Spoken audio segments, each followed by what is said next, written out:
La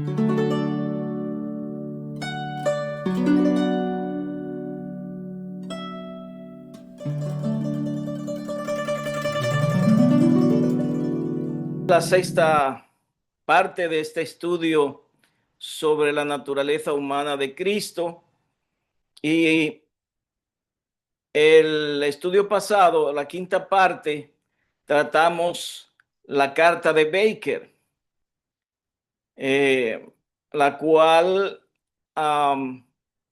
es el caballito de Troya de aquellos que se aferran a la cristología de la nueva teología. Es decir, Cristo nace con la naturaleza de Adán antes de la caída y consecuentemente no heredó ninguna propensión o tendencia al pecado. De modo que esas son las dos premisas. Y Cristo también fue tentado solo de afuera. Esas son las dos fundamentales premisas, principios de la cristología, de la nueva teología adventista en relación al Evangelio desde la fecha del año 1950 en adelante. Bien, es una historia larga, no vamos a entrar históricamente en todos los detalles, pero ya antes de 1950, ya pastores adventistas estaban simpatizando con la teología evangélica. Y pues no se hizo esperar que la teología evangélica se introdujo en la década de los 50 en la Iglesia Adventista del Séptimo Día. Y esta carta al pastor W. H. Baker fue pues hallada en ese tiempo y publicada en ese tiempo, como dando a entender que esa carta es la solución a toda la problemática cristológica. En la carta de Baker nosotros identificamos graves errores. Primero, que el pastor Baker dice: no lo presente ante la gente como un hombre con las propensiones del pecado. En realidad, enfatizo, esto no es, no era un error esencial en lo que se refiere a Baker, pero la hermana Juan le dice: no lo presente ante la gente como un hombre con las propensiones del pecado. Significa que de alguna manera él daba a entender de que Cristo Jesús tenía propensiones malas, ya, y consecuentemente daba a entender que Cristo había pecado. Esa es la problemática que tenía Baker. Y Elena G. de White lo amonestó. Entonces, ni por un momento hubo en él una propensión mala. Noten bien, Elena G. de White dice que en Cristo no había malas propensiones. ¿Ok? Tercero, nunca de cualquier manera deje la más ligera impresión sobre las mentes humanas. Ese era el problema de Baker, de que una mancha de corrupción o inclinación a la corrupción, Cristo, palabra clave, albergó. ¿Cuál es la implicación? Él se dio, él alimentó. ¿Ya? Cuarto, o que de alguna manera, note que el punto 4 está relacionado con el punto 3, o que de alguna manera se dio a la corrupción. Entonces eso era lo que el pastor Baker estaba dando a entender, probablemente sin querer, mientras que la hermana White, viendo el peligro, lo amonestó y lo corrigió. Quinto, advertimos a todo ser humano al respecto de hacer a Cristo completamente humano, tal como uno de nosotros, pues no puede ser. ¿Ya? Entonces, el pastor Baker también estaba dando a entender que Cristo era completamente humano, tal como uno de nosotros. ¿Ya? Esto no puede ser. Entonces, por dos razones. Número uno, nuestro Señor Jesucristo,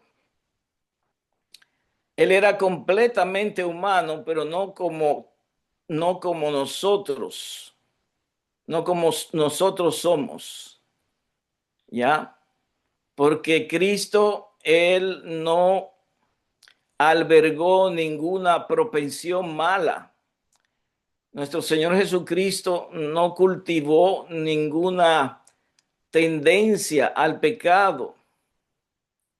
En Él no hubo ninguna propensión del pecado. En nosotros sí la hay, entonces hay una diferencia ahí. Otro aspecto a tener en consideración. Cristo, Jesús, el Hijo del Hombre, Jesucristo, Él nació de una mujer, pero Él no tuvo un padre como nosotros. Nosotros tenemos padre y madre. Él no tuvo padre y madre humano. O sea, Él era el Hijo de Dios. Él era Dios en la carne, en el sentido más elevado de la palabra. Recuérdense el estudio sobre la divinidad de Cristo. El tiempo exacto, sexto, el tiempo exacto cuando la humanidad se combinó con la divinidad, no es necesario que la sepamos. Entonces, ese era otro problema de Baker, que él estaba alimentando un tipo de adopcionismo, como ya explicamos anteriormente, ¿no? Ya. Por lo tanto, primero, en referencia a la Carta 8 de 1895, atención, es una carta no publicada en los testimonios. Es decir, ningún párrafo doctrinal sobre la naturaleza humana de Cristo de esta carta, que eran párrafos amonestadores y que corregían los errores del pastor Baker. Ningún párrafo doctrinal sobre la naturaleza humana de Cristo de esta carta. Elena G. de White lo insertó en alguna de sus obras publicadas mientras vivía. 1895 a 1915. Esos párrafos cristológicos son exclusivos de la amonestación al pastor Baker. Ella no los usó, eh, eh, no los repitió, por ejemplo, en el libro monumental de la naturaleza y de la vida y pasión de nuestro Señor Jesucristo, el deseado de todas las gentes, publicado en el año 1898. Allí no encontramos ningún párrafo o expresión propia de la carta de Baker.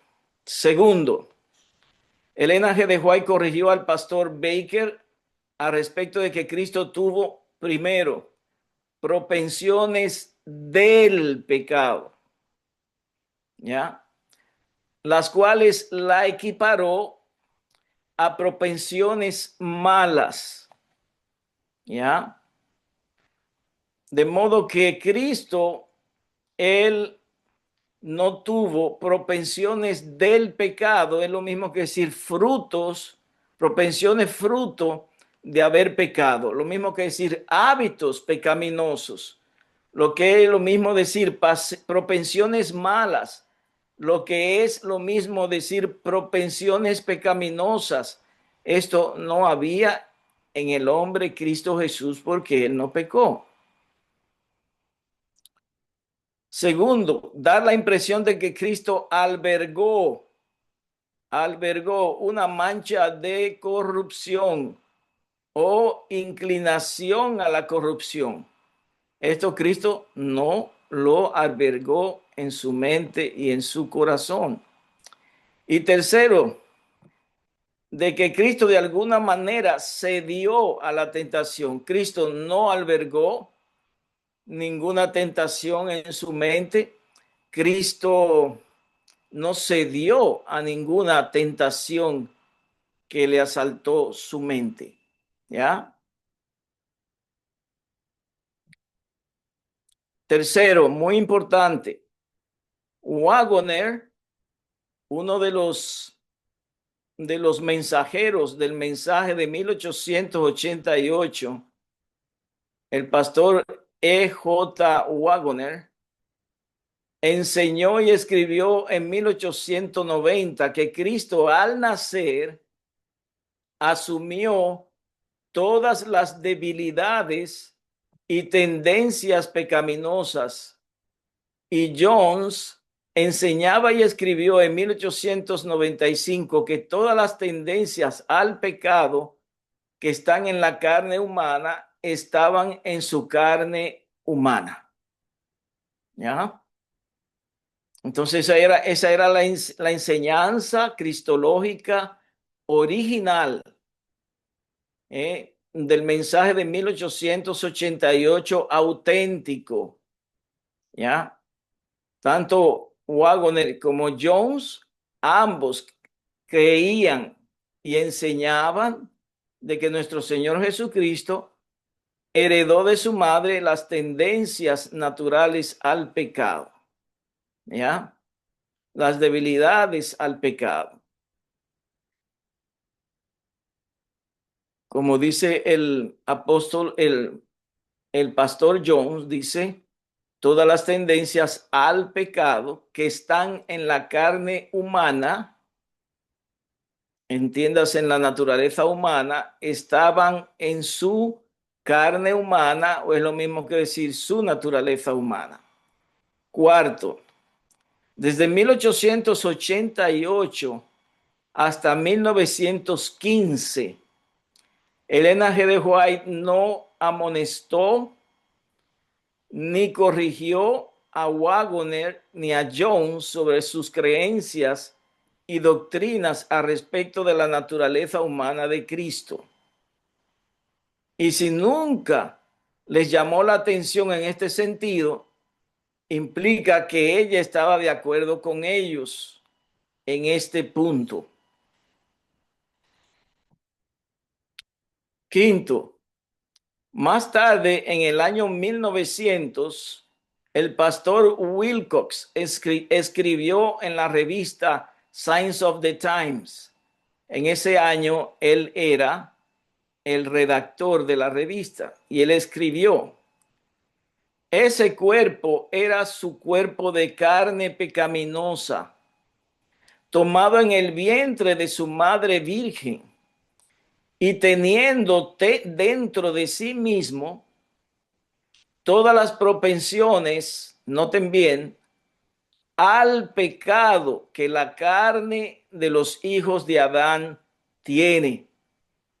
Entonces, ¿qué comprendía Wilcox en armonía con Waggoner y Jones? Que nuestro Señor Jesucristo toma una naturaleza humana igual a la nuestra, ¿ya? De acuerdo a la carne. Sexto, Elena G. de White, quien no toleraba graves errores doctrinales, tampoco amonestó ni corrigió al pastor Wilcox, quien estaba enseñando igual a Waggoner y Jones. Séptimo, la expresión propensiones del pecado, noten bien, propensiones del pecado, Elena G. de White la usó una sola vez en toda su vida y la usó en la carta 8 de 1895 que ella escribió y le mandó al pastor Baker. Y ella igualó esas propensiones del pecado a propensiones malas, o lo mismo que decir hábitos malos fruto de haber pecado. Octavo, la enseñanza de Baker no era igual a la de Waggoner, Jones, Prescott, Haskell, Wilcox y otros pioneros.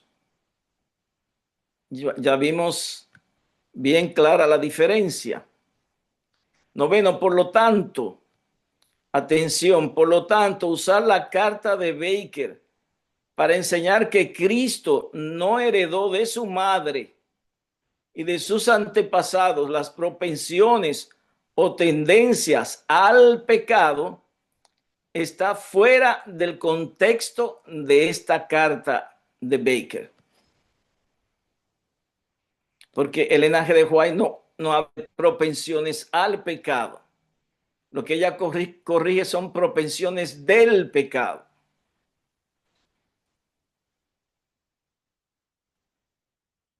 Vamos a aclarar algunas objeciones más que hacen los defensores de la nueva teología cristológica adventista.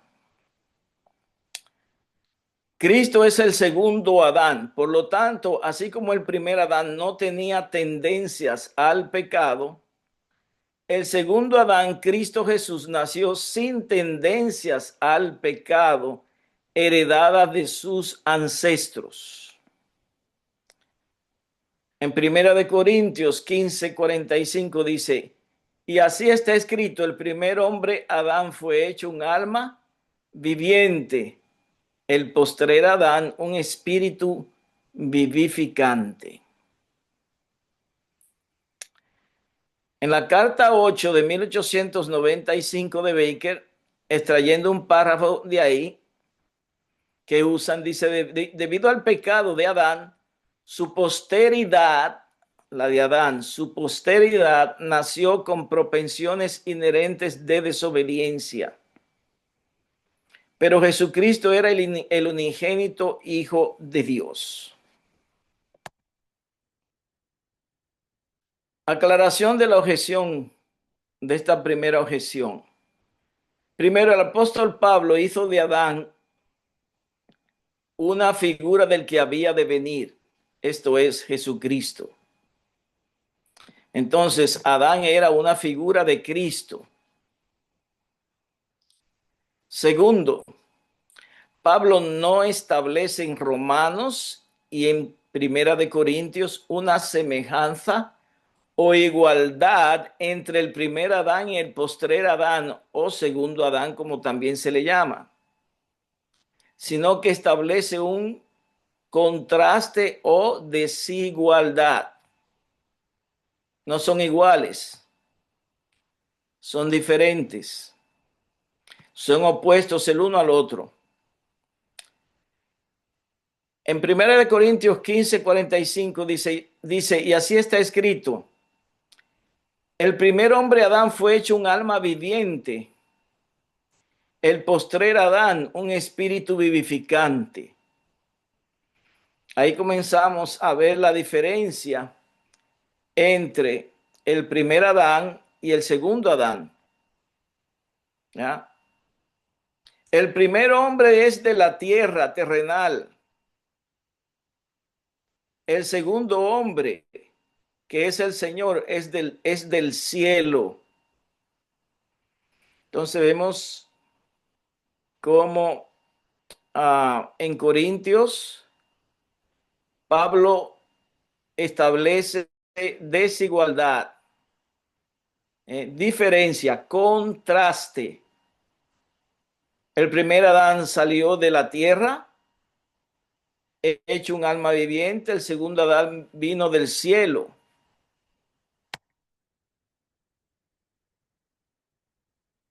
Así que en Romanos 5:18 dice, así que como por el pecado de uno, refiriéndose al primer Adán, vino la condenación a todos los hombres, así también por la justicia de uno, el segundo Adán, vino la gracia a todos los hombres para justificación de vida. Entonces vemos que del primer Adán que recibimos condenación, pero esa condenación no pesa sobre nosotros porque fue deshecha por Jesucristo. ¿Ya? Dice que por la justicia de uno vino justificación de vida.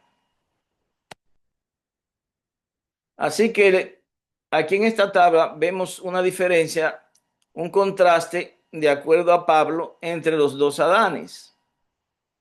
El primer Adán fue hecho un alma viviente. El segundo Adán dice un espíritu vivificante. ¿Ya? El, el primer Adán, su origen es terrenal, es de la tierra.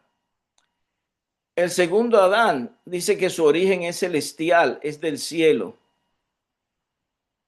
Tercero, el primer Adán cometió pecado. El segundo Adán hizo justicia, nunca cometió pecado. Por el primer Adán vino la condenación a todos los hombres. Y por el segundo Adán vino la gracia a todos los hombres para justificación de vida. Entonces vemos que ellos no son iguales. El primer Adán y el segundo Adán son un contraste. ¿Ya? Ese contraste también se manifiesta en la carta 8. Lo que está en marrón se refiere al primer Adán, que es lo que está en este párrafo. Elena G. de White está contrastando también los dos Adanes. Ella dice, el primer Adán, después que ella le dice a Baker, no lo presente ante la gente como un hombre con las propensiones del pecado, ella le dice, él es el segundo Adán. Punto y seguido. Ahora ella va a hablar del primer Adán. Dice, el primer Adán fue creado un ser puro y sin pecado, sin una mancha de pecado sobre él. Él era la imagen, él era a la imagen de Dios. Él podía caer y él cayó por medio de la transgresión. Noten bien, debido al pecado, su posteridad, la del primer Adán, nació con propensiones inherentes de desobediencia. ¿Ya? Entonces, eso es lo que ella dice del primer Adán. Ahora viene el contraste, pero Jesucristo era el Hijo unigénito de Dios. Él tomó sobre sí la naturaleza humana y fue tentado en todos los puntos como la naturaleza humana es tentada. Él pudo haber pecado, él pudo haber caído, pero ni por un momento hubo en él una propensión mala. Él fue asaltado con las tentaciones en el desierto como Adán fue asaltado con las tentaciones en el Edén. El primer Adán cayó. Aquí vemos el contraste otra vez. El segundo Adán se aferró de Dios y de su palabra bajo las circunstancias más probatorias. Y su fe en la bondad, misericordia y el amor de su Padre no vaciló ni por un momento. Escrito está, fue su arma de resistencia y es la espada del Espíritu, la cual todo ser humano debe usar. Ya no hablaré mucho con vosotros, porque viene el príncipe de este mundo y no tiene nada en mí, dijo nuestro Señor Jesucristo. ¿Y qué significa eso? Ese nada en mí, nada que respondiera a la tentación. Ni una ocasión se le había dado en respuesta a sus múltiples tentaciones. Ni una sola vez Cristo pisó sobre el terreno de Satanás para darle cualquier ventaja. Satanás no halló nada en él que animara sus avances. ¿Ya? Vamos a seguir viendo aquí otro cuadro, el de Elena G. de White. El primer Adán, creado un ser puro. El segundo Adán tomó sobre sí la naturaleza humana, entiéndase en la condición caída. El primer Adán fue hecho a imagen de Dios. El segundo Adán era el hijo unigénito de Dios. El primer Adán, antes de su pecado, cuando él fue tentado, Adán fue tentado en un solo punto. Y esto fue el apetito. El segundo Adán fue tentado en todos los puntos como la naturaleza humana es tentada. Como la naturaleza humana es tentada. Todos los puntos. El primer Adán cayó por medio de la transgresión. El segundo Adán se aferró de Dios y de su palabra. Aquí vemos una vez más que los dos Adanes no son iguales, son un contraste.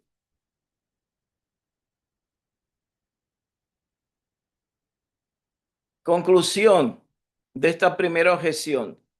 Ni Pablo ni Elena G. de White establecieron igualdad entre los dos Adanes según la carne. Ambos presentan el contraste entre los dos Adanes en naturaleza o carne y en obras y consecuencias.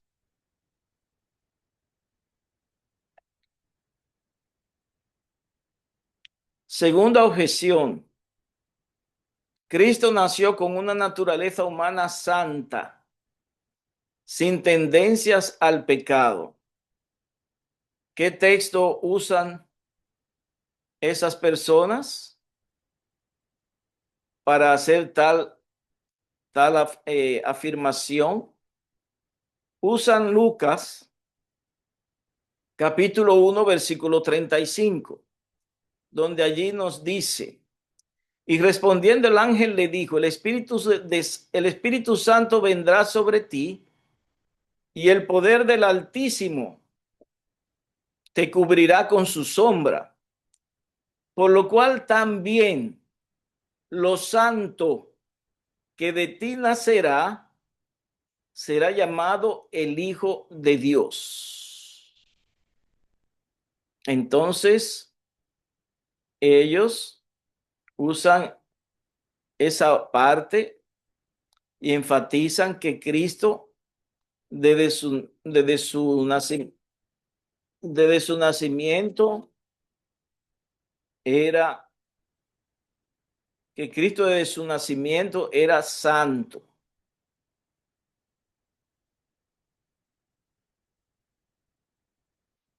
Vamos a aclarar esto. Las palabras del ángel en Lucas 1:35, lo santo que de ti nacerá,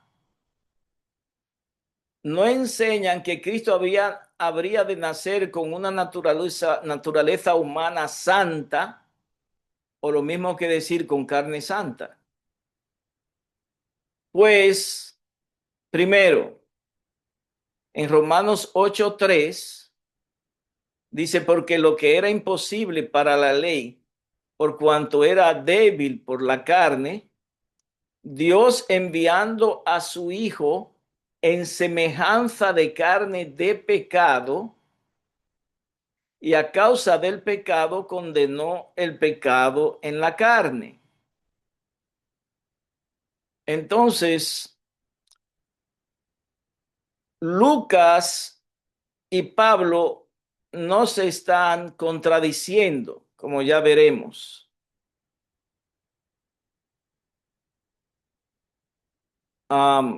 Segundo, así dice Jehová, Redentor de Israel, el santo suyo,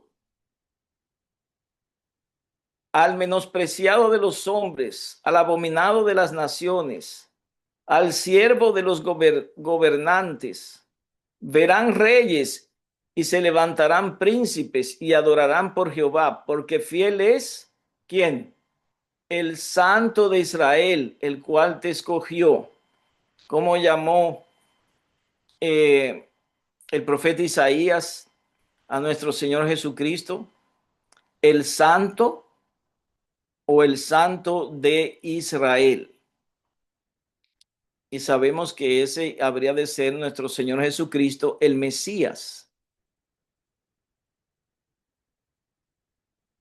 Por mandamiento explícito del propio Cristo, el Santo de Israel, el Santo de Israel estaba tipificado en todo primogénito, el cual debía ser santificado. Evidencia, Éxodo 13:2. Santifícame todo primogénito, cualquiera que abre la matriz entre los hijos de Israel, así de los hombres como de los animales, que dice el Señor mío es.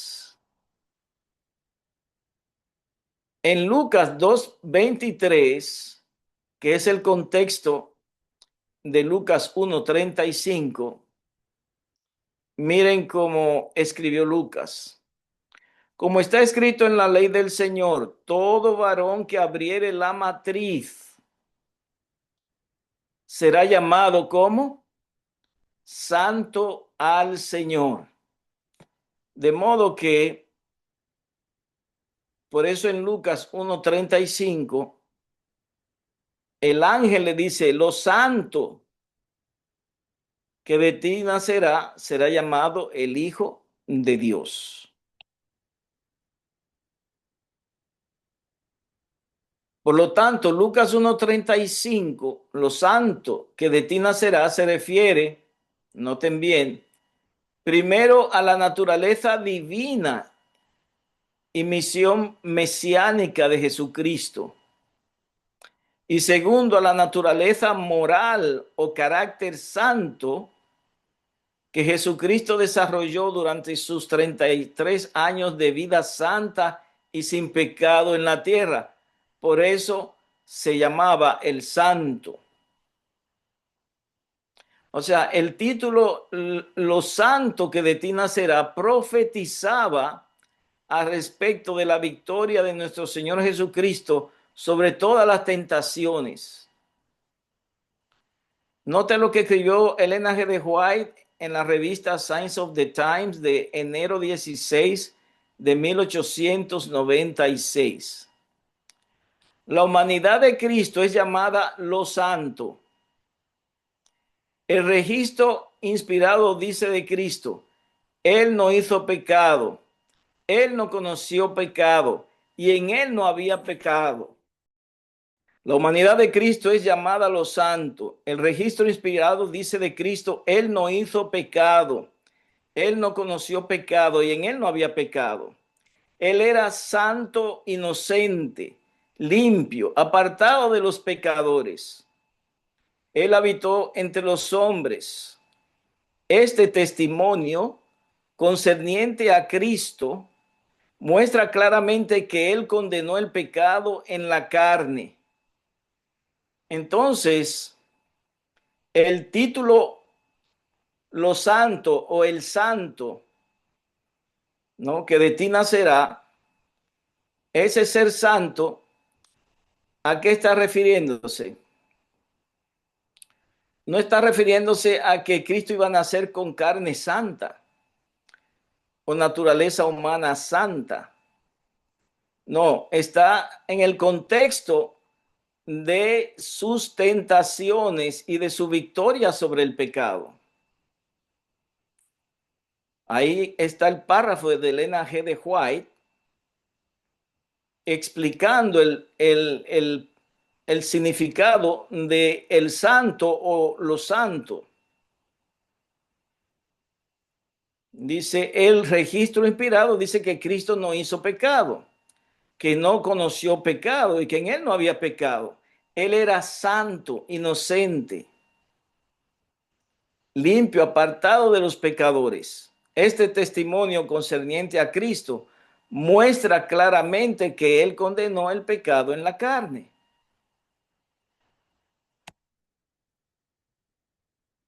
Tercera objeción.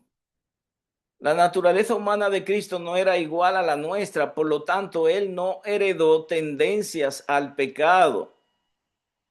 Él no era completamente humano como nosotros, pues el espíritu de profecía nos advierte en la famosa Carta 8 de 1895. Y dicho sea de paso, no debemos hacer doctrina basadas en un solo texto o en una sola carta.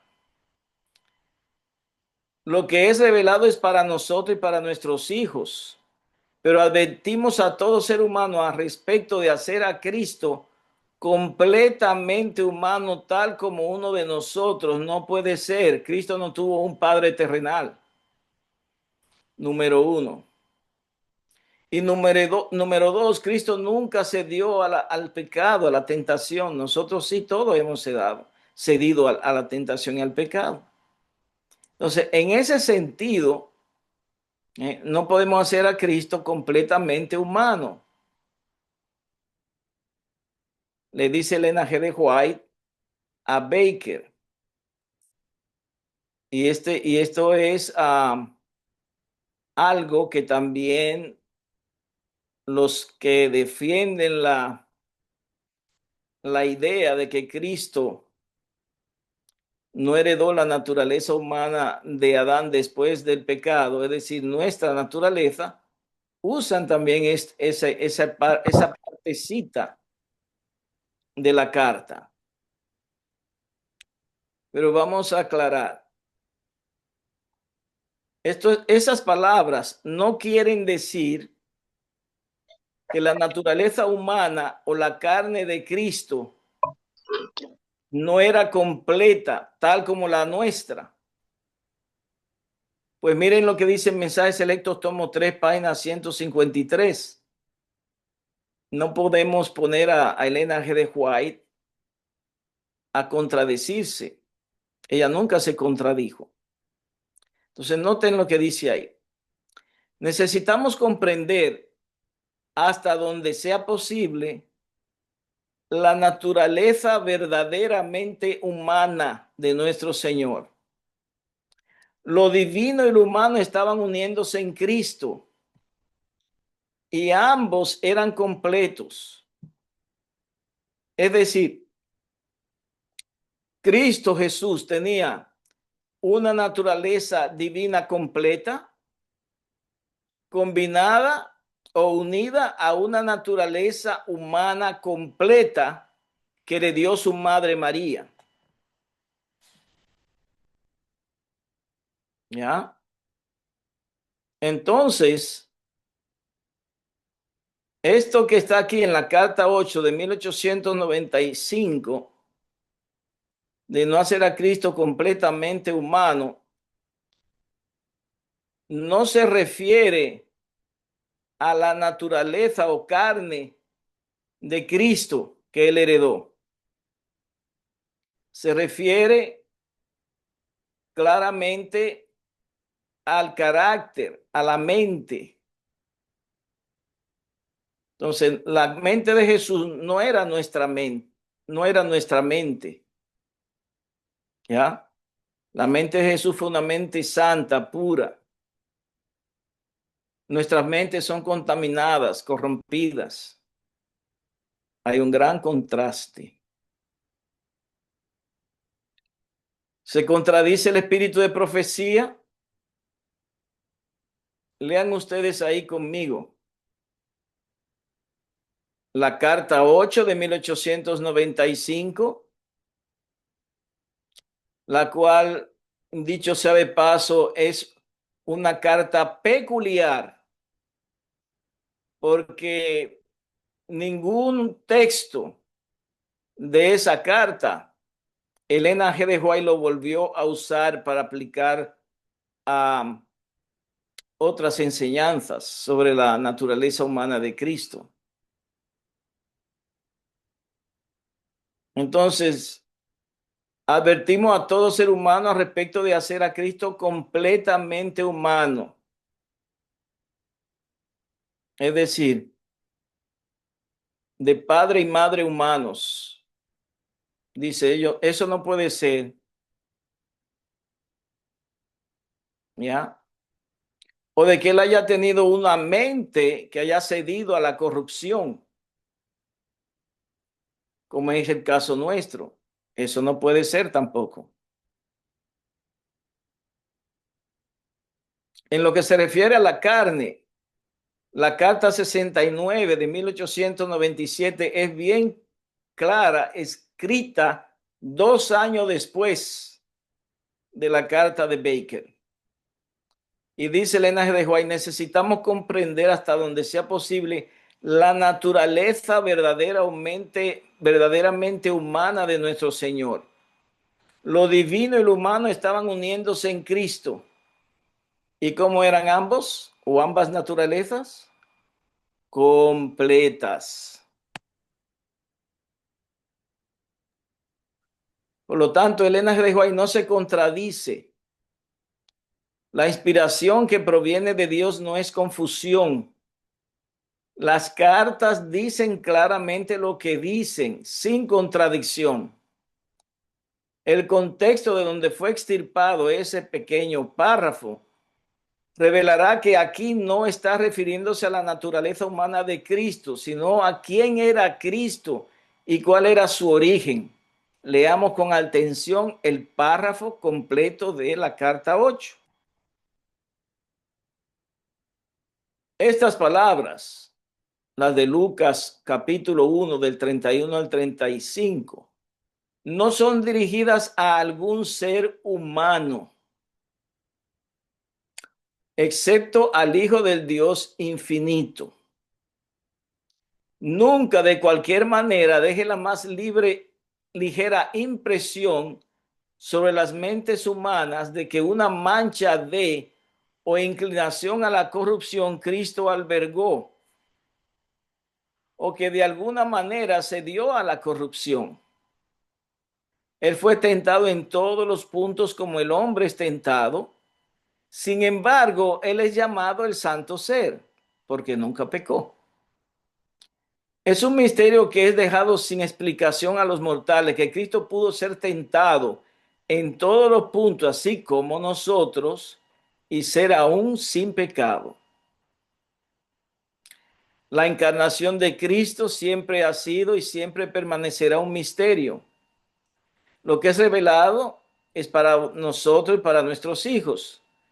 Pero advertimos a todo ser humano al respecto de hacer a Cristo completamente humano, tal como uno de nosotros, pues no puede ser. El tiempo exacto cuando la humanidad se combinó con la divinidad no es necesario que lo sepamos. Mantengamos nuestros pies sobre la roca, Cristo Jesús, como Dios revelado en la humanidad. Entonces, ese es el contexto de la expresión del Elena G. de White. Advertimos a todo ser humano al respecto de hacer a Cristo completamente humano, tal como uno de nosotros. Entonces, ¿cuáles son las dos diferencias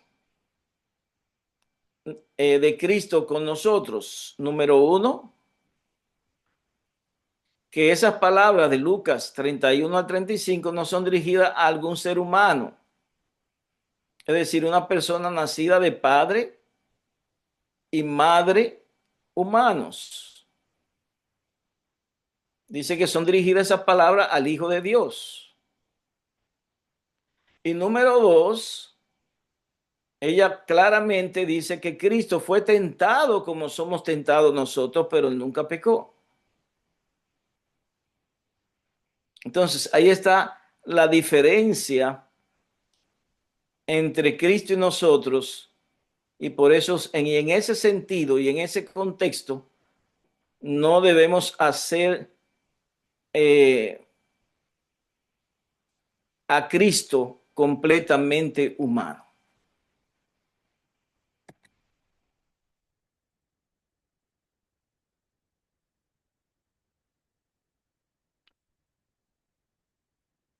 Por lo tanto, en ese párrafo está haciendo referencia al origen de Cristo, a la personalidad divina de Cristo, a su carácter puro y santo. Eso es lo que está refiriéndose la carta 8.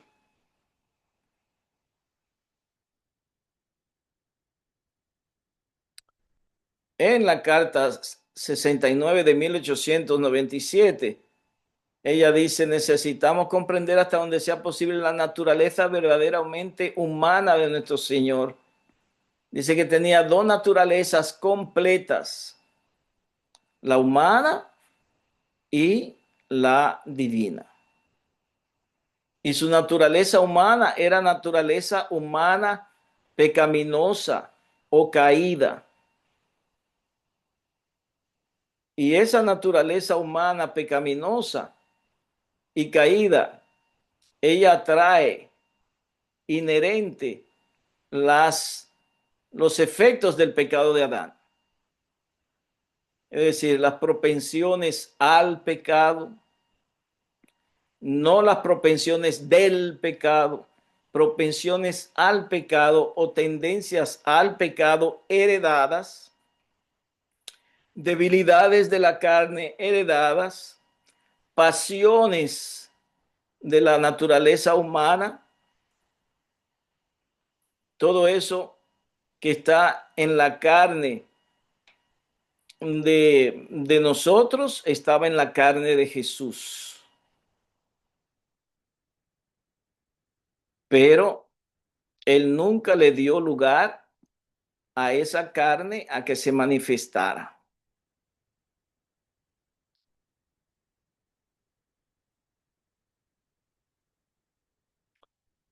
Otro argumento es que Cristo no heredó las tendencias al pecado porque él no asumió la pecaminosidad del hombre.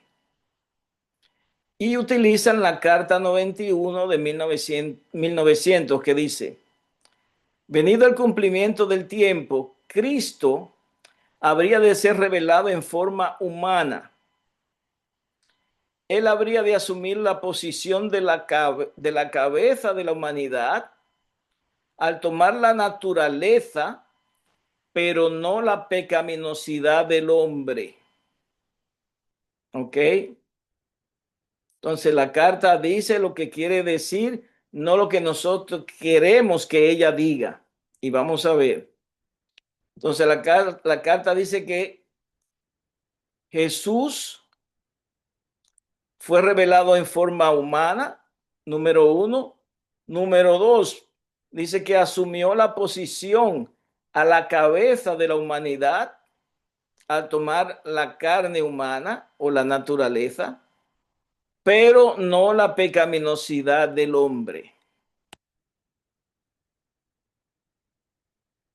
Vamos a aclarar esta carta. La carta 91 de 1900 no dice que Cristo no heredó las tendencias al pecado de sus ancestros. El sustantivo herencia o el verbo heredar no aparecen en el contexto de la carta. Número 2, la palabra tendencia o algún término sinónimo tampoco forma parte del contexto de la carta. Tercero, el sujeto central de este párrafo es posición. El Elena G. de White está enseñando al respecto de la posición que Jesucristo asumió al encarnarse. ¿Y cuál fue esa posición? La posición del segundo Adán.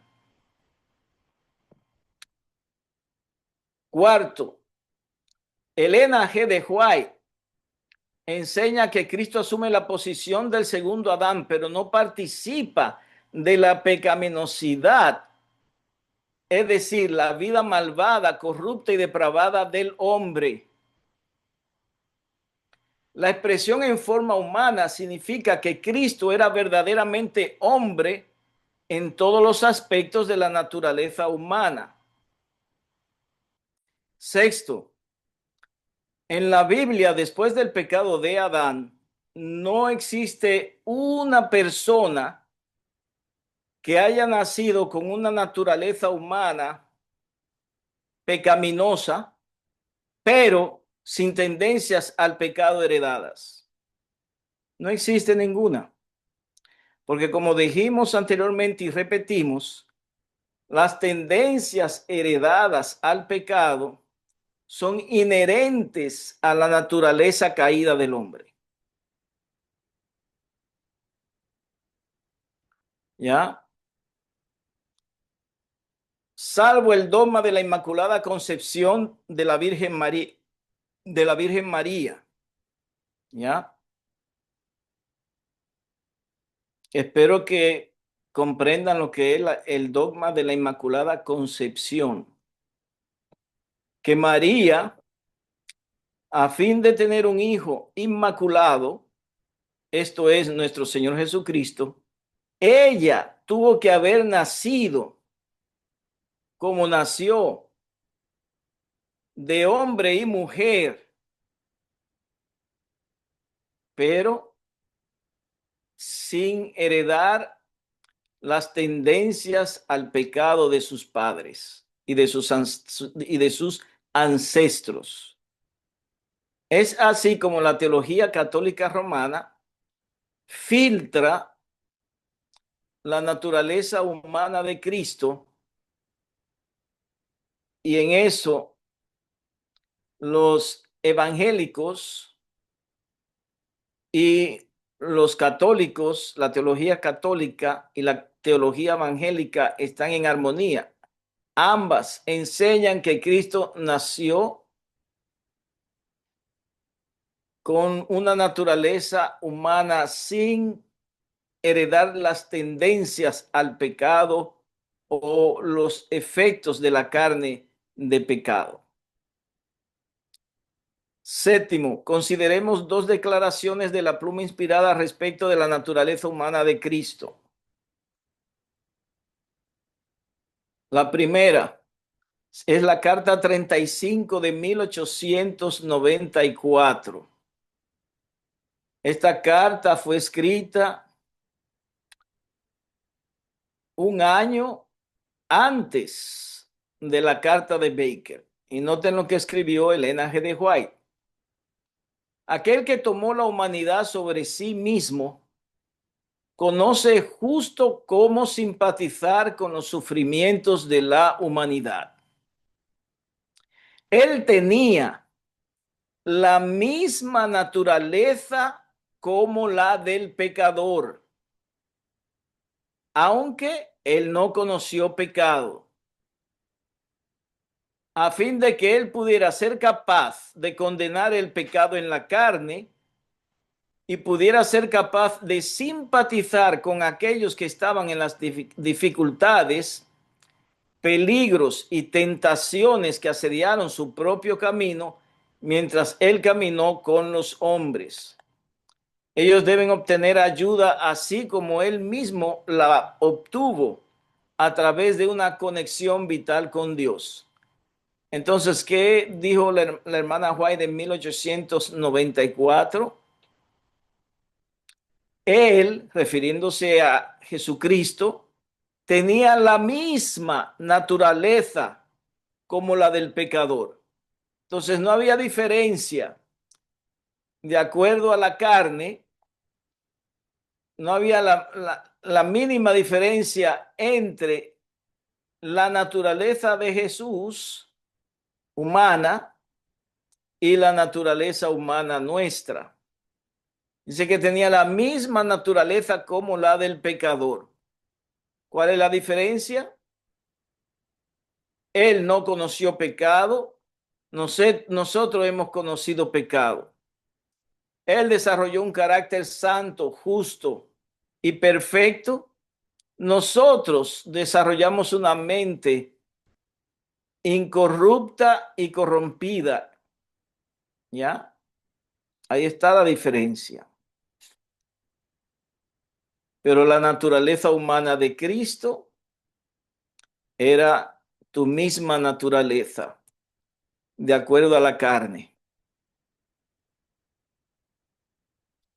Las palabras entre corchetes forman parte del texto original inglés de este manuscrito de 41 de 1892, que fue repetido en el año 1901.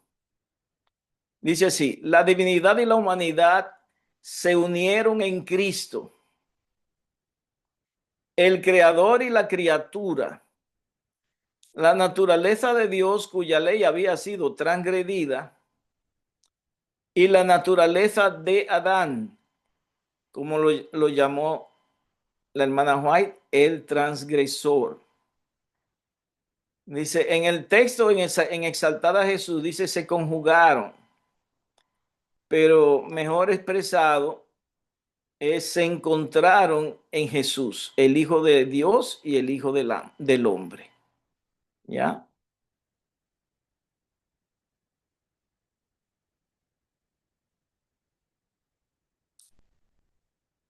Eh, Otro texto se encuentra en Consejo para la Iglesia, página 641, dice, ¿cómo, como Josué intercedía delante del ángel, la iglesia remanente con corazón quebrantado y fe ferviente suplicará perdón y liberación por medio de Jesús, su abogado? Sus miembros serán completamente conscientes del carácter pecaminoso. En el original inglés es la palabra sinfulness de sus vidas. Verán su debilidad e indignidad y mientras se miren a sí mismos, estarán por desesperar. El tentador estará listo para acusarlos como estaba listo para resistir a Josué.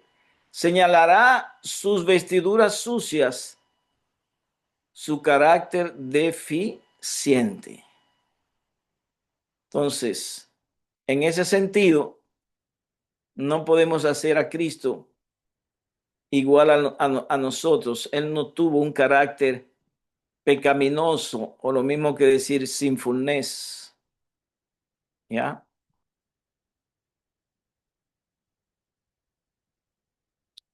En la Review and Herald del 21 de enero de 1873, dice, él estaba a punto de encargarse de nuevos y arduos deberes, es decir, Cristo. Un sentido de la pecaminosidad de los hombres y de la dureza de sus corazones, las cuales los separaban de Dios, le convenció de que solo unos pocos discernirían su misión misericordiosa y aceptarían la salvación que Él les trajo del cielo. Entonces, ¿qué es lo que separa de Dios? La pecaminosidad. Consecuentemente, pecaminosidad implica un estado de transgresión, un estado de pecado. Y el pecado separa de Dios. Entonces, en Cristo no hubo pecaminosidad. porque Cristo nunca pecó.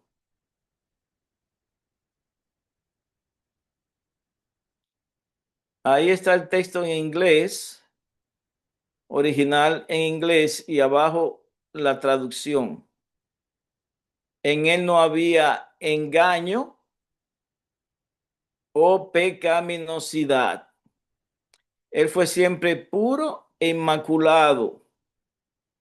No obstante, tomó sobre él nuestra naturaleza pecaminosa, que claro lo explica el Elena G. de White. Entonces, según la carne, igual a nosotros, según la mente, diferente de nosotros, según el carácter y la vida, diferente de nosotros.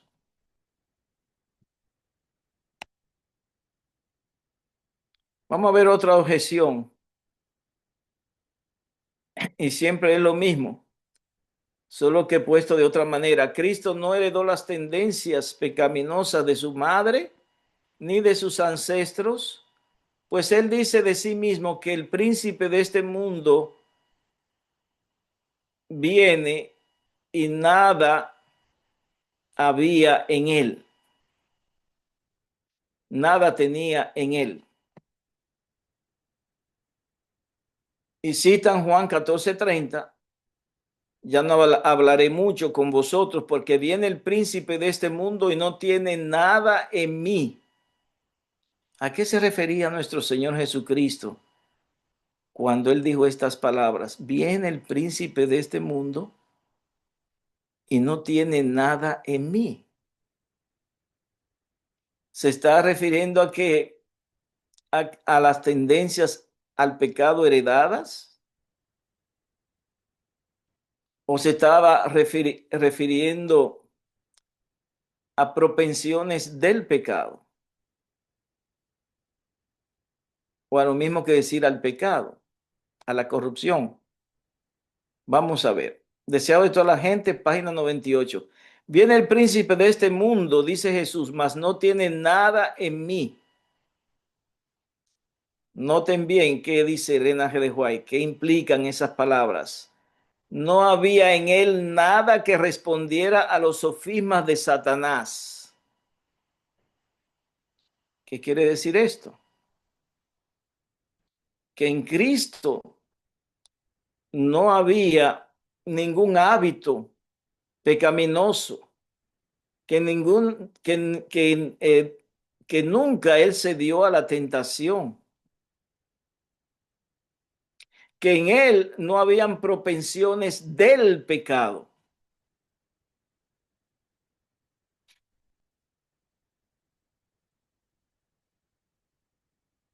Vamos a ver la aclaración.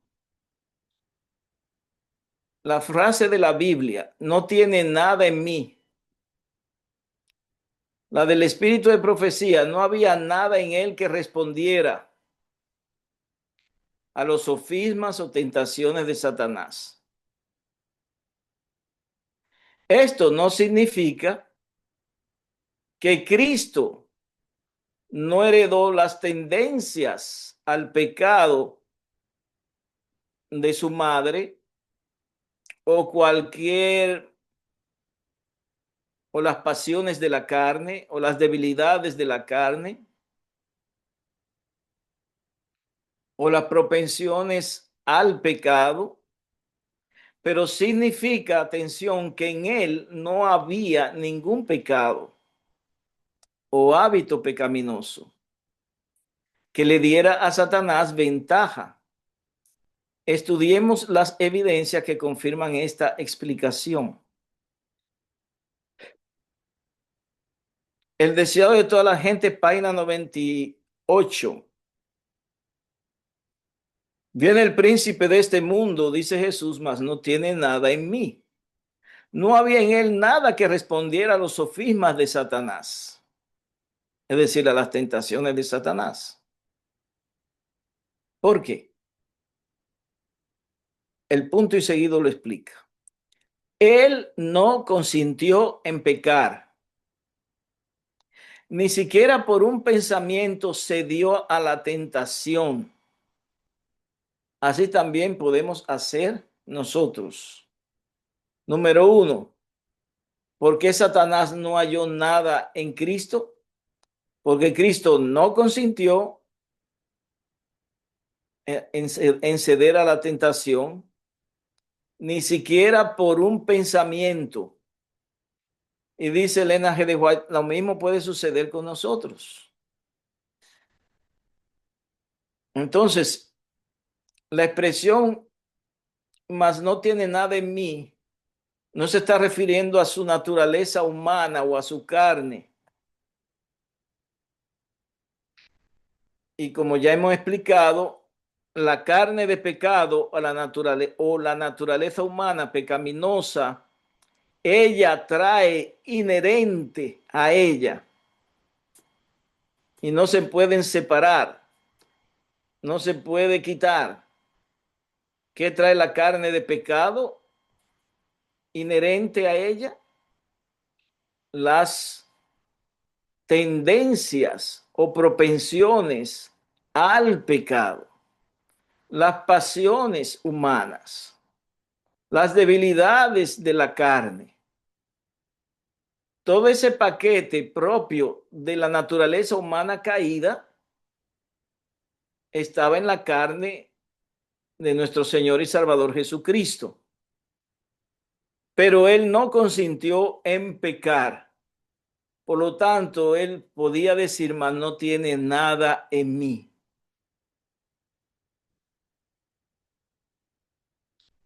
En el conflicto de los siglos, noten bien, en la página 607, Elena G. de White explica nuevamente este asunto y lo amplía. Noten bien, Satanás encuentra en los corazones humanos algún asidero, en tu corazón, en mi corazón, dice, en los corazones humanos.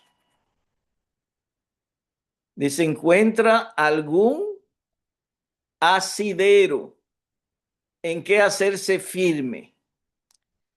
Es tal vez algún deseo pecaminoso que se acaricia, una concupiscencia pecaminosa o deseo pecaminoso que se acaricia, y tan pronto tú lo acaricias, ya es pecado, por medio del cual la tentación se fortalece. Pero Cristo declaró, al hablar de sí mismo, viene el príncipe de este mundo, mas no tiene nada en mí. Y Elena G. de White explica, Satanás no pudo encontrar nada en el Hijo de Dios que le permitiese ganar la victoria. Cristo guardó los mandamientos de su Padre y no hubo en él ningún pecado de que Satanás pudiese sacar ventaja. ¿De qué saca Satanás ventaja? De la tendencia al pecado, de la tentación. ¿Es de eso que saca ventaja? ¿O él saca ventaja del pecado o del hábito pecaminoso? ¿Qué es lo que esclaviza al hombre? Que Satanás saca ventaja. Es algún deseo pecaminoso acariciado, algún pecado, alguna tentación a la cual se ha cedido. Ahora, noten bien, dice, Cristo guardó los mandamientos de su Padre y no hubo en él ningún pecado de que Satanás pudiese sacar ventaja. Punto y seguido. Noten bien, esta es la condición en que deben encontrarse los que han de poder subsistir en el tiempo de angustia. Entonces, de los triunfadores, de los vencedores, de los que alcanzan la victoria sobre el pecado, entonces van a estar en esa condición de Jesús, que van a decir, viene el príncipe de este mundo y no tiene nada en mí. No va a encontrar nada, ningún deseo pecaminoso, ningún hábito pecaminoso, ninguna pasión pecaminosa que esté albergada en el corazón y que se esté alimentando. No va a encontrar nada de eso para sacar ventaja. El Cristo triunfante, página 262. Había llegado el tiempo cuando Satanás lanzaría su último intento de vencer a Cristo. Pero Cristo declaró, Él no tiene nada en mí. No abrigo ningún pecado que me ponga bajo su poder. ¿Está claro? En mí no puede encontrar nada que responda a sus sugerencias satánicas. No abrigo, que dijo Cristo, no abrigo ningún pecado que me ponga bajo su poder. ¿Qué pone al hombre bajo el poder de Satanás?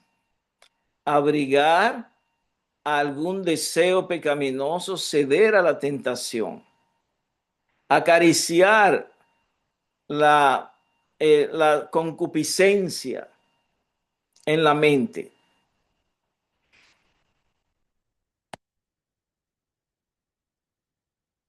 Vamos a la objeción número 6. Cristo no heredó las tendencias al pecado de su madre ni de sus ancestros, porque él nació sin una mancha de pecado. Otro texto citado fuera de contexto. Exaltada Jesús, página 339. Él nació sin la menor mancha de pecado, pero vino a este mundo en la misma manera en que lo hace la familia humana. No poseyó la mera semblanza de un cuerpo, sino que tomó la naturaleza humana y participó de la vida de la humanidad. Aclaración. Primero, a fin de armonizar esta declaración del espíritu de profecía, primero debemos considerar tres preguntas importantes. Primera pregunta, ¿cuáles tres facultades componen la naturaleza humana del hombre? Segundo, ¿qué es la mancha de pecado? Tercero, ¿en qué parte de la naturaleza humana está localizada la mancha del pecado? Creo que son tres preguntas importantes que le debemos dar respuesta y que deben estar claras en nuestra mente, ¿no? ¿Cuál es la naturaleza humana del hombre? ¿Qué es una mancha de pecado? ¿Dónde ésta se localiza en la naturaleza humana del hombre?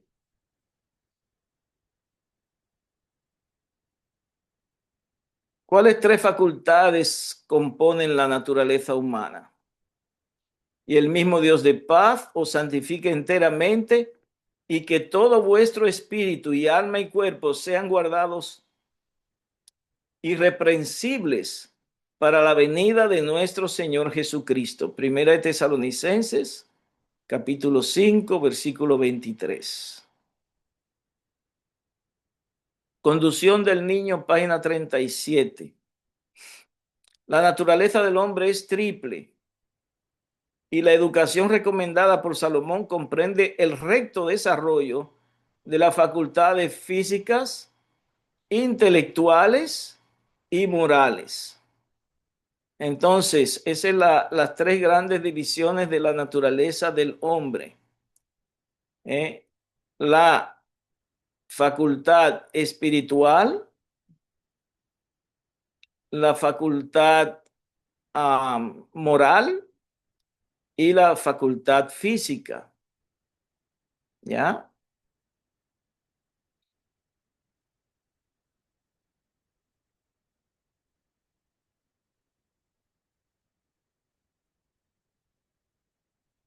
La educación, página 15. Dice, cuando Adán salió de las manos del Creador, llevaba en su naturaleza física, mental y espiritual la semejanza de su Hacedor. Creó Dios al hombre a su imagen con el propósito de que cuanto más viviera, más plenamente revelara esa imagen, más plenamente revelara la gloria del Creador. Todas sus facultades eran susceptibles de desarrollo. Su capacidad y su vigor debían aumentar continuamente. Entonces, cuando Adán salió de las manos del Creador en su estado de perfección, dice que llevaba en su naturaleza física, naturaleza mental y naturaleza espiritual, llevaba la semejanza de su Hacedor.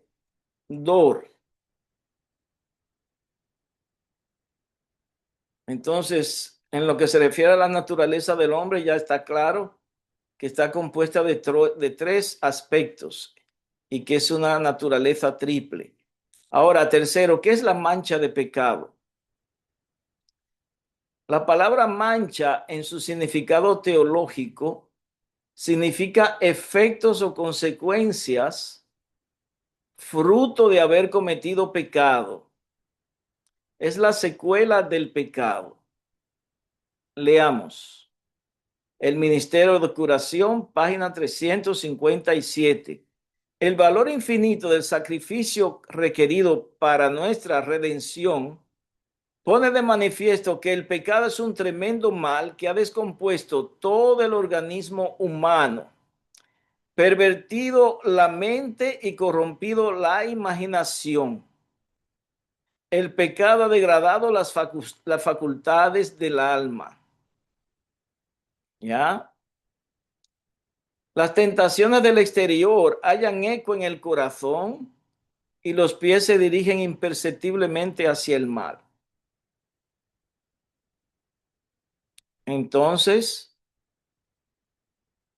vemos los efectos del pecado sobre la naturaleza del hombre. Ha descompuesto el organismo humano, ha pervertido la mente y corrompido la imaginación y ha degradado las facultades del alma.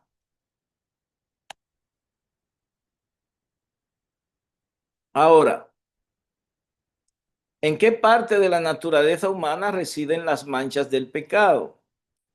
Consejo sobre la salud, página 635. Hermanos y hermanas, necesitamos la reforma que deben tener todos los que están redimidos por medio de la purificación de la mente y el corazón de toda mancha de pecado. Entonces, ¿qué debe ser purificada? La mente y el corazón de toda mancha de pecado. ¿Dónde está ubicada la mancha de pecado? En la mente y en el corazón.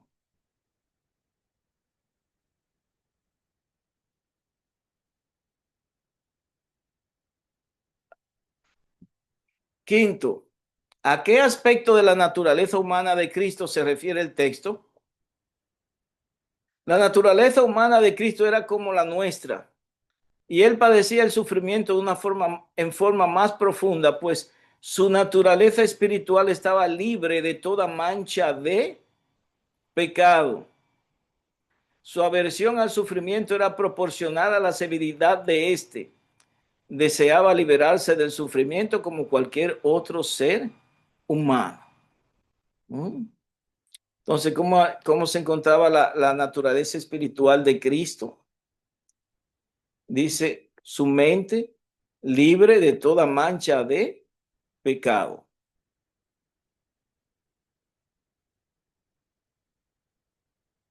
¿A qué aspecto de la naturaleza humana de Cristo se refiere este texto? Aunque no tenía ninguna mancha de pecado en su carácter, condescendió en relacionar nuestra naturaleza humana caída con su divinidad. Al tomar sobre sí mismo la humanidad, honró a la humanidad. Al tomar nuestra naturaleza caída, mostró lo que ésta podría llegar a ser si aceptaba la amplia provisión que él había hecho para ello y llegaba a ser participante de la naturaleza divina. Entonces, ¿dónde está la mancha del pecado? En el carácter, en la mente. Y Cristo no nació con ninguna mancha de pecado, porque nació con una mente como una mente pura, limpia, una mente santa, ¿ya? Pero no obstante, condescendió a combinar su naturaleza divina con nuestra naturaleza humana caída.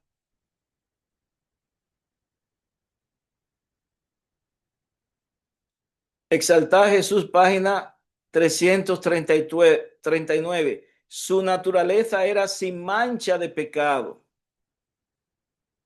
Entonces, qué debemos entender?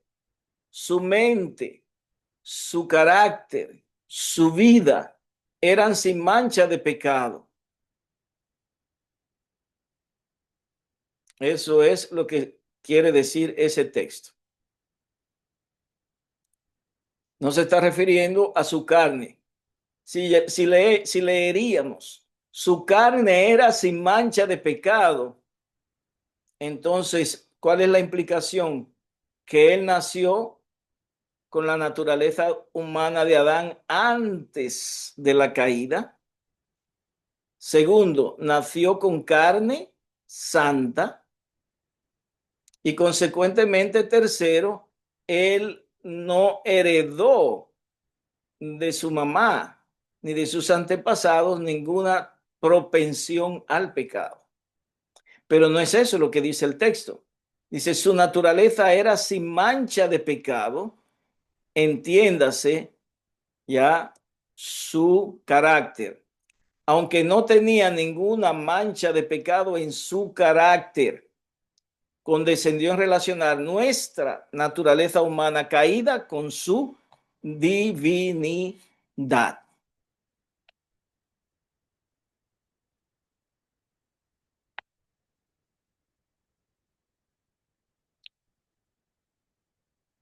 El cuerpo es el único medio por el cual la mente y el alma se desarrollan para la edificación del carácter.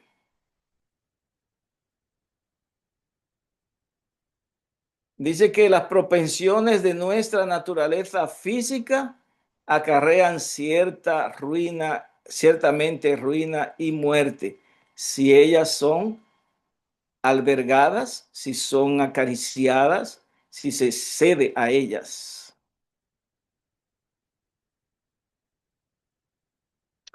Objeción número 7. ¿Era él exactamente similar a los descendientes de Adán? Tenía las pasiones y las tendencias pecaminosas inherentes a los seres humanos después de la caída. ¿Podría Cristo decir como David y Pablo, en maldad he sido formado y en pecado me concibió mi madre? Ya no lo hago yo, sino el pecado que mora en mí. Bueno, este párrafo de preguntas, de objeciones,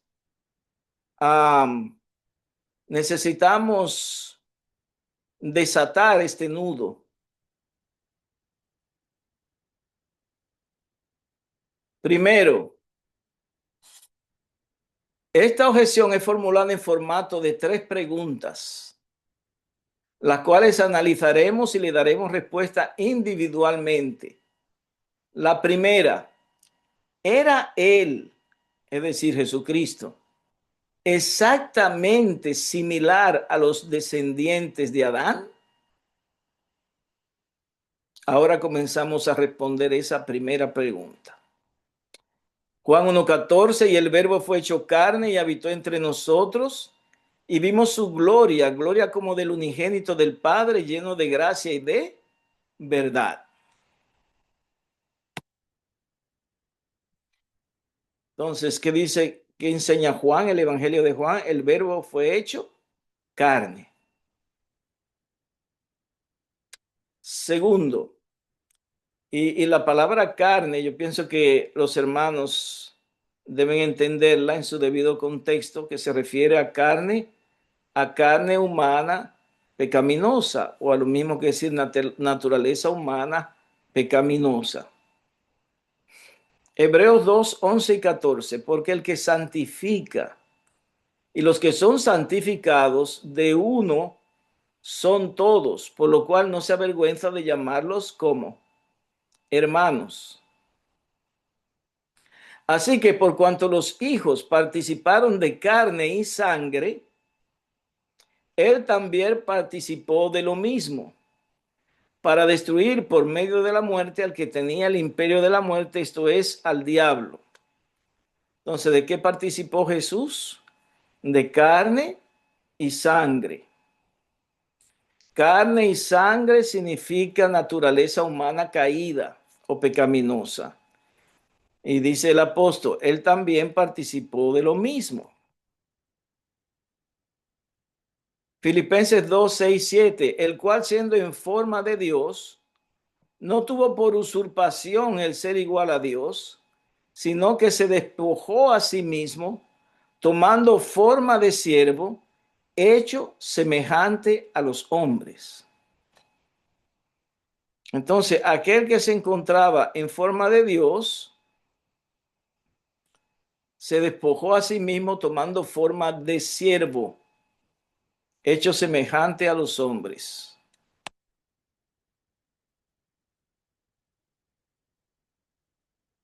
En la carta 8 de 1895, la hermana White lo deja claro. Debido al pecado del primer Adán, su posteridad, es decir, su descendencia, todos los que descendieron de Adán, han descendido y habrán de descender. Su posteridad nació con propensiones inherentes de desobediencia.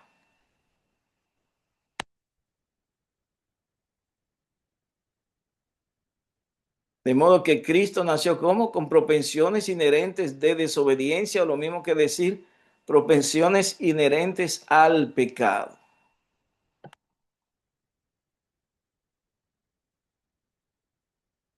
El deseo de toda la gente, página 32. Habría sido una humillación casi infinita para el Hijo de Dios revestirse de la naturaleza humana, aun cuando Adán poseía la inocencia del Edén. Pero Jesús aceptó la humanidad cuando la especie se hallaba debilitada por 4000 años de pecado. Como cualquier hijo de Adán, esa expresión significa que Cristo no es una excepción según la carne en la descendencia o en la posteridad de Adán.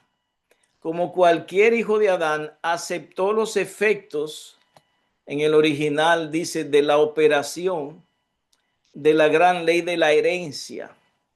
Y la historia de sus antepasados terrenales demuestra cuáles eran aquellos efectos.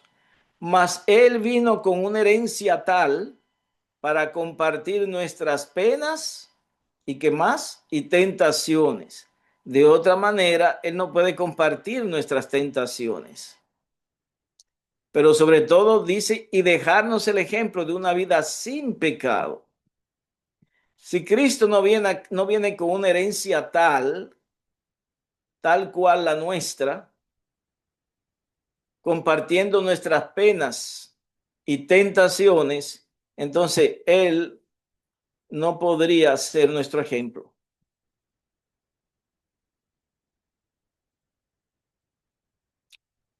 Sexto, El primer Adán cayó por medio de la transgresión y debido a su pecado, al pecado de Adán, su posteridad, es decir, su descendencia, nació con propensiones inherentes de desobediencia. El ministerio médico, él tomó sobre su naturaleza sin pecado, es decir, la naturaleza divina, nuestra naturaleza pecaminosa. ¿Con qué objetivo? Para saber cómo socorrer a los que son tentados.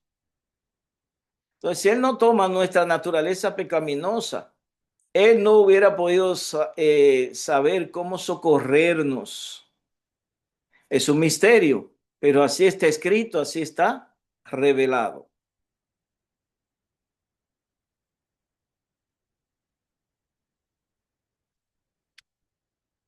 En el libro Manuscript Releases, Manuscritos Liberados, volumen 16, páginas 181 y 182, dice, Él no había tomado sobre Él la naturaleza de los ángeles, sino la humana, perfectamente idéntica a nuestra misma naturaleza, excepto sin la mancha del pecado.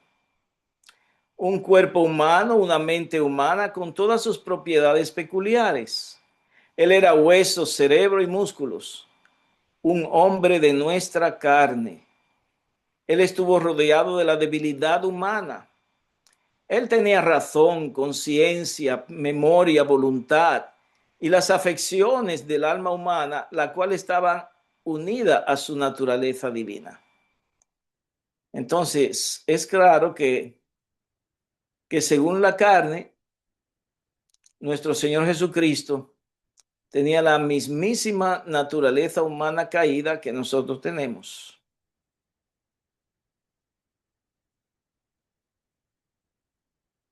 Cristo no era insensible a la ignominia y a la desgracia. Experimentó todo amargamente. Eso es la objeción número 8. Lo sintió más profunda y agudamente que lo que nosotros podemos sentir, el sufrimiento, porque su naturaleza era más exaltada, pura y santa que la de la humanidad pecadora por quien sufría. Ese es uno de los textos usados también por la nueva teología. Vamos a aclarar. Primero, ese trecho de un párrafo está fuera del contexto de los escritos de Elena G. de White. Y ustedes tienen muchas evidencias, amplias evidencias, que hasta aquí hemos presentado en los estudios pasados y los pueden repasar. Segundo, ese trecho es parte de este párrafo. Cristo no era insensible a la ignominia y la desgracia, experimentó todo amargamente, lo sintió más profunda y agudamente que lo que nosotros podemos sentir el sufrimiento, porque su naturaleza era más exaltada, pura y santa que la de la humanidad pecadora por quien sufría. Era la majestad del cielo, era igual al Padre, era el comandante de las huestes angelicales y sin embargo murió por el hombre sufriendo una muerte que más que ninguna otra era considerada ignominiosa. Ojalá que los enaltecidos corazones de los hombres comprendieran esto. Ojalá que comprendieran el significado de la redención y procuraran aprender la humildad de Jesús.